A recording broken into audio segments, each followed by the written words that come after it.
Putin's final move? The day will come when we discover. The head of Russian television.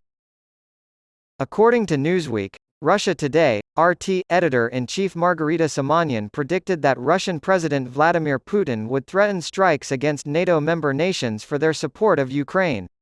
Margarita Simonyan predicted that Russian President Vladimir Putin would soon issue a ultimatum to NATO over its support for Ukraine, despite the fact that Putin's relationship with the West has been strained since the West has condemned Moscow's invasion, which Putin launched in February. The West arming Ukraine constitutes participation in the war, she said, adding, "One morning we'll wake up to find out that last night Vladimir Putin has declared an ultimatum, saying that if F-16 jets taking off from the airfields of such countries continue striking Russian territory, if such and such weapons, shipped from the ports of such and such countries, continue being supplied, then we will consider these airfields and these ports legit."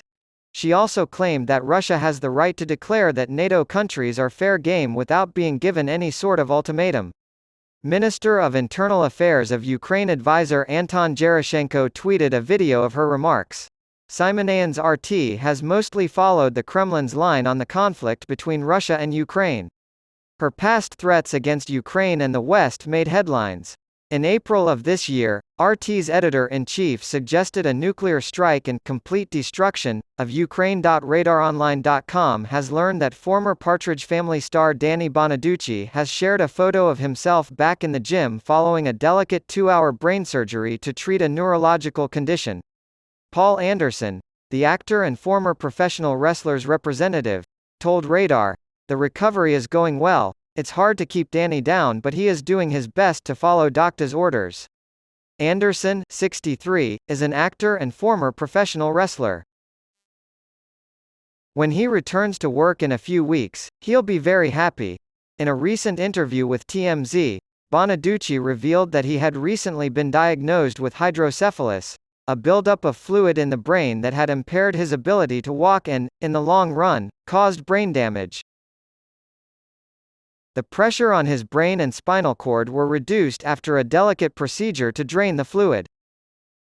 Everything went perfectly during surgery. Anderson said on RadarOnline.com that the man's wife had taken away the man's cell phone. After surgery, anesthesia, and pain medication, he is now in the recovery phase. Even though Danny is a SAG, Screen Actors Guild, member and has been acting professionally since the age of 3, he needs to get some sleep.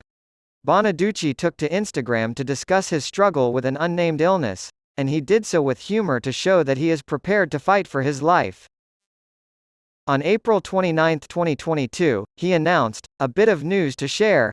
I'm taking a temporary medical leave from my radio show. I'm still trying to get a diagnosis, so I'll elaborate later. The one thing I'm sure of is that I need to take some time off to tend to my health. I'm looking forward to getting back on the air and continuing to do what I love." According to Anderson's interview with RadarOnline.com, he and Amy have been telling the actor to rest, rest, rest. "I told him his fans are patient," the representative said. "I can't express how happy I am for him. He's accomplished so much and is such a wonderful person, and his wife is wonderful.